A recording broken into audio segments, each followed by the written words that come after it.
राधे राधे दोस्तों, हमारे चैनल में आपका स्वागत है। भाग्य कब लिखा जाता है? सनातन मान्यताओं के अनुसार मनुष्य का जीवन केवल इस जन्म तक सीमित नहीं माना जाता। उसके कर्मों का संबंध उसके पिछले कर्मों से भी जोड़ा जाता है। कहा जाता है कि मनुष्य जब जन्म लेता है तब उसके पिछले कर्मों के संस्कार उसके जीवन को प्रभावित करते हैं।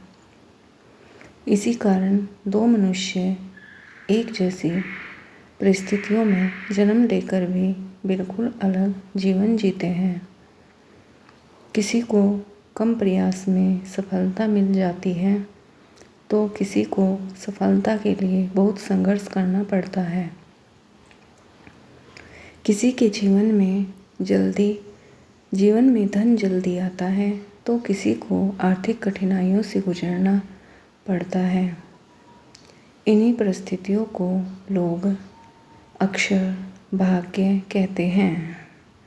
लेकिन ध्यान रखें, भाग्य का अर्थ यह नहीं कि मनुष्य के हाथ में कुछ भी नहीं है। भाग्य और कर्म का संबंध। हमारे शास्त्रों में कर्म को बहुत महत्व दिया गया है।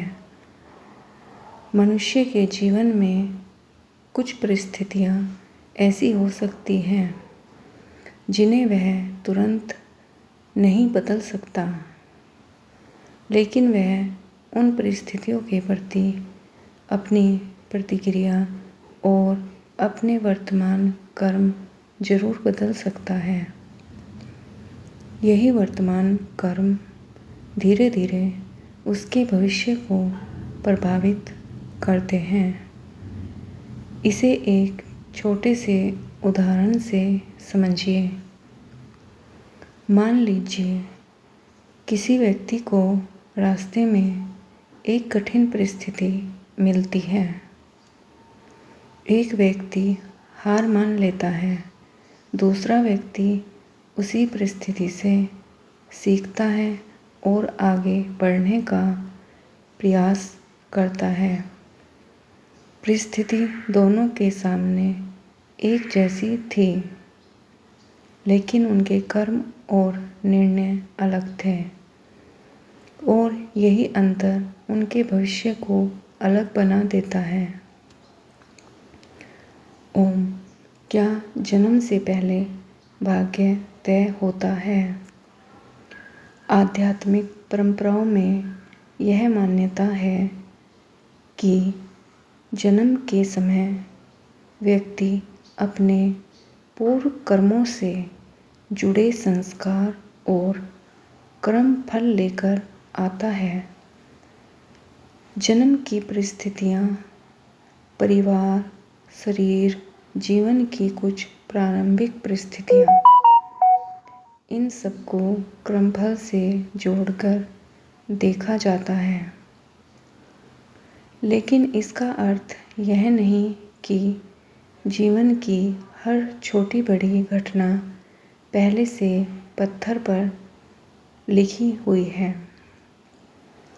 मनुष्य को सबसे बड़ी शक्ति दी गई है वर्तमान में कर्म करने की।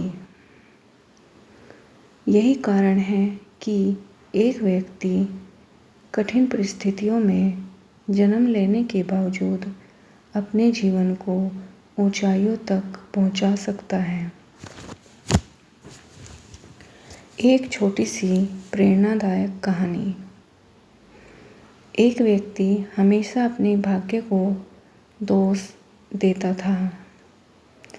वह कहता था, मेरे भाग्य में सफलता ही नहीं है।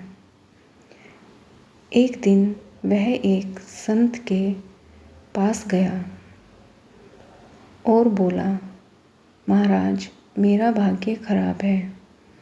मैं कितना भी प्रयास करूं, सफलता नहीं मिलती। संत ने उससे पूछा, तुमने अपने भाग्य को कब देखा? वह व्यक्ति चुप हो गया।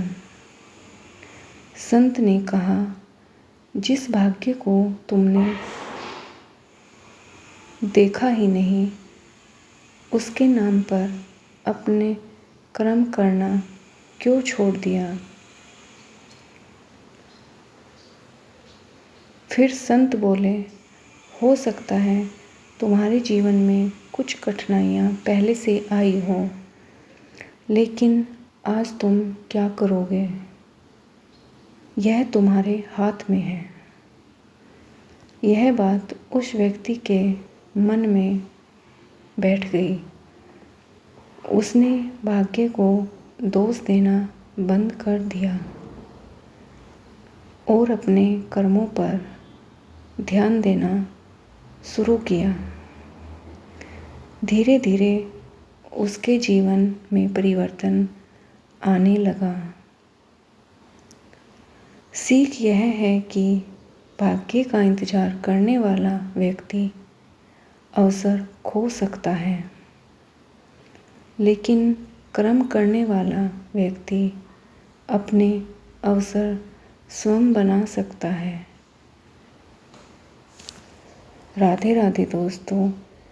वीडियो अच्छी लगी हो तो कमेंट, शेयर और लाइक और सब्सक्राइब करें।